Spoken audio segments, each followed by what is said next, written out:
But guys, tonight there's a certain somebody. He's on the top of our screen. He's been there all year, following a brutal showing the other night, Friday night, at home against Sacramento. Jayson Tatum.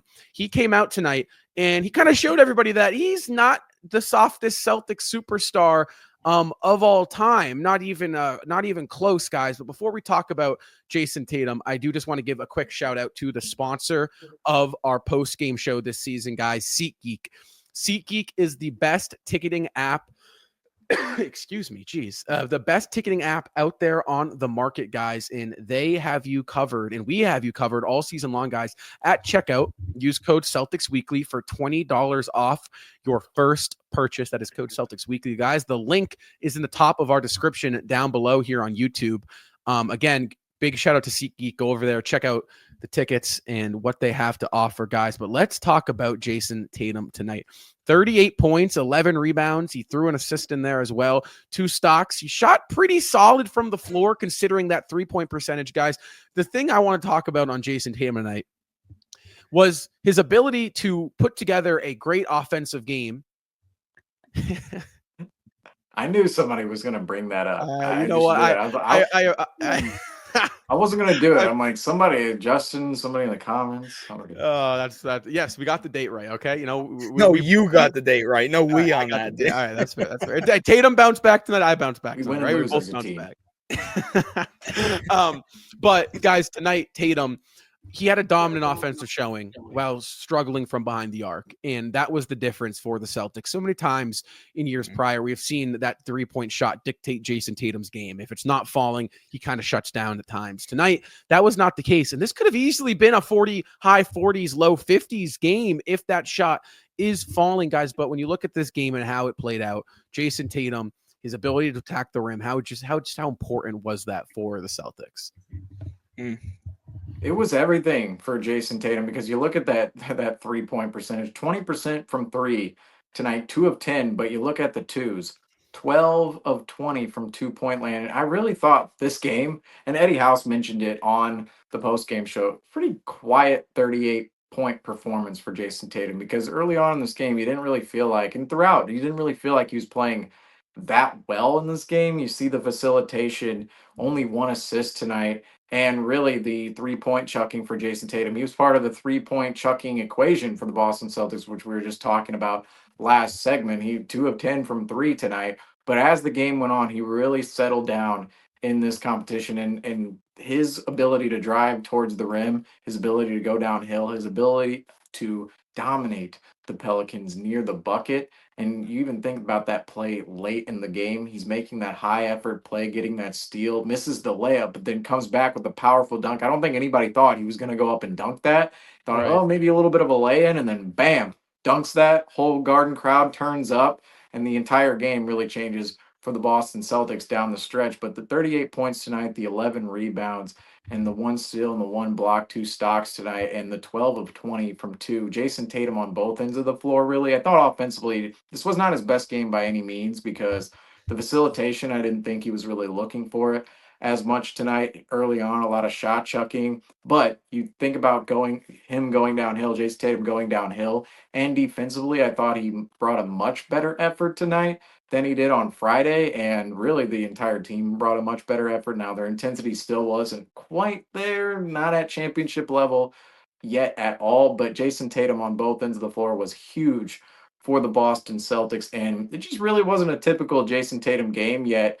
He comes out with a 38-point performance, and he's easily the most important Celtic down the stretch. And this, I know, the MVP conversation it's been getting a little bit quieter on the Jayson Tatum front just because of the Celtics' performances and what happened against Shai Gilgeous-Alexander in that Oklahoma City game. But this performance tonight, I think it can add to that MVP resume just a little bit because Jayson Tatum, I really think watching the game, you thought, Jayson Tatum, just meh night. And then you look at the stat sheet and go, man, 38 points, and really down the stretch, he's the dominant force against another player in which the NBA wants to be an MVP candidate one day, Zion Williamson. Williamson really didn't have the best of games tonight, but Jayson Tatum in that big matchup, he came out and really put the put the beating on the New Orleans Pelicans late in this game, and I think that's what mattered most, despite all of the wonky facilitation early on in the game, the wonky shot chucking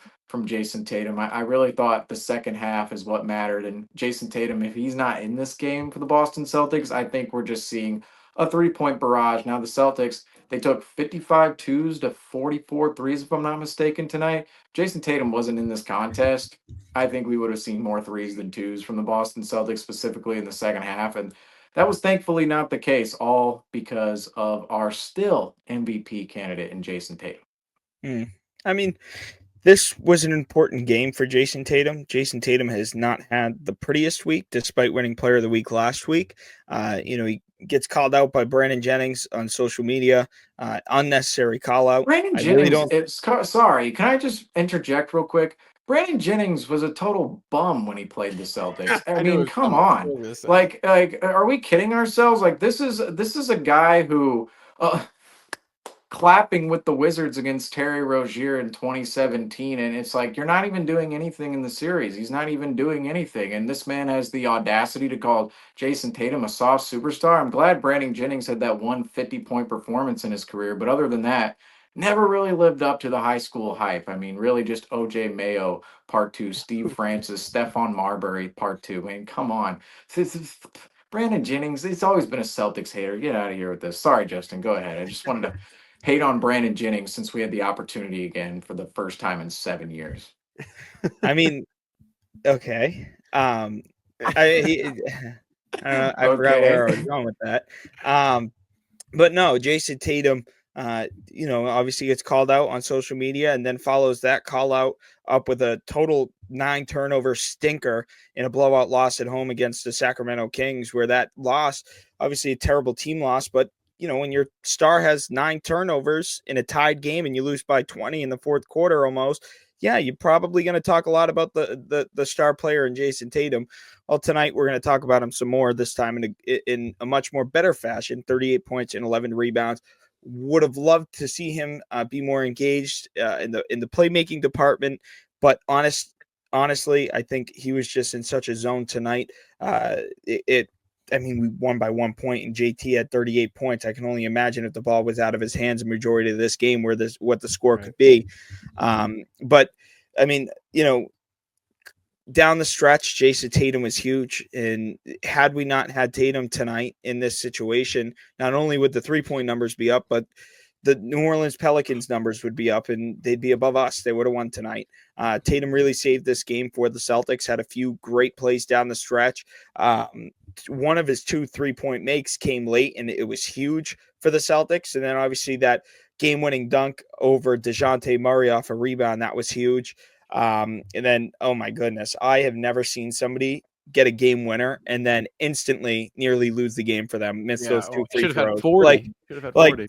That was heart-wrenching. That was gut-wrenching. I'm sure every Celtics fan right now is on blood pressure medicine because of how high the blood pressure must be right now. But phenomenal game from Jayson Tatum. And it's so weird because Jayson Tatum is a superstar player, one of the best players in the association, yet he has such quiet nights where he's putting up these ridiculous stat numbers, and they're just so quiet and nonchalant. And that's why I believe Jayson Tatum gets all this hype. You see these former players, man, and here's the thing: I'm not disrespecting their game.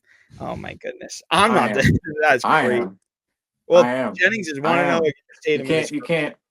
I'm sorry. There's levels to this. Can't be averaging 11 points per game versus the Celtics in your career and be going, Jayson Tatum, who averages 28 on the season, not against one team, on the season. He's soft. Oh, he's soft as superstar. And that's what bugs me. And that's not objective. That was my point I was going to bring up. Being a hater. The reason why specifically these former NBA players hate on Jayson Tatum so much, it's not because Jayson Tatum isn't putting up triple doubles. Like to these former players who, yes, back in their day, the game felt so much more physical. There was so much more trash talking. they're not focused on the stats or the actual how the game's played. They're always talking about how Jayson Tatum isn't doing enough showboating, how Jayson Tatum isn't doing enough bully ball. Like, why does Jayson Tatum have to do that? He goes about his game in a mature way. He goes, he could grab 50. He grabs 50 nonchalantly, grabs these 30, 40, 50-point games nonchalantly. They win games while he does it. He scored 50 in a game 7 in the Eastern Conference semifinals, I believe it was.